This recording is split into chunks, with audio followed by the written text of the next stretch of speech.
স্বাগতম RTV news বিডিতে। আমি এখন জানাচ্ছি যুক্তরাজ্যের লন্ডন থেকে পাওয়া একটি বিশেষ খবর। মূল সংবাদ। যুক্তরাজ্যের রাজধানী লন্ডনে তথ্য ও সম্প্রচার উপদেষ্টা মাহফুজ আলমের ওপর হামলার চেষ্টা চালিয়েছে আওয়ামী লীগের নেতাকর্মীরা। ঘটনাটি ঘটেছে শুক্রবার স্থানীয় সময় সন্ধ্যা ৭টায় লন্ডনের কেন্দ্রস্থলের ব্লুমসবেরি এলাকায় অবস্থিত সোয়াস ইউনিভার্সিটি ক্যাম্পাসে। বাংলাদেশ হাই কমিশন ও সোয়াস ইউনিভার্সিটি যৌথভাবে একটি সেমিনারের আয়োজন করেছিল। সেখানে অংশগ্রহণ শেষে বের হওয়ার সময়ে এ হামলার চেষ্টা হয়। হাই কমিশনের কালো রঙের বিএমডব্লিউ গাড়ি ক্যাম্পাসের পেছনের রাস্তা দিয়ে বের হলে আওয়ামী লীগের কিছু নেতাকর্মী গাড়ির ওপর ডিম নিক্ষেপ করেন। এমনকি তাদের কয়েকজন গাড়ির সামনে শুয়ে পড়ারও চেষ্টা করে। তবে দ্রুতই পুলিশ হস্তক্ষেপ করে পরিস্থিতি নিয়ন্ত্রণে আনে। তবে জানা গেছে হামলার লক্ষ্যবস্তু মাহফুজ আলম ওই গাড়িতে ছিলেন না।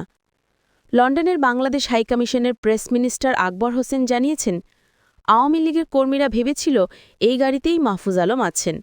আসলে তিনি অন্য রাস্তা দিয়ে অন্য একটি গাড়িতে করে বিশ্ববিদ্যালয় ত্যাগ করেন। এ ঘটনার পর লন্ডনের বাংলাদেশ হাইকমিশনে আয়োজিত জুলাই গণঅভ্যুত্থানের ১ বছর শীর্ষক আলোচনায় যোগ দেন তথ্য উপদেষ্টা মাহফুজ আলম। সেখানে তিনি বলেন, আজ আমি আওয়ামী লীগের আক্রমণের কাছাকাছি পর্যায়ে ছিলাম। সমাপ্তি। ঘটনার পর থেকে প্রবাসী বাংলাদেশিদের মধ্যে এ নিয়ে ব্যাপক আলোচনা চলছে। আরও বিস্তারিত জানানো হবে পরবর্তী বুলেটিনে। আমি ছিলাম আরটিভি নিউজ বিডির সাথে। ধন্যবাদ।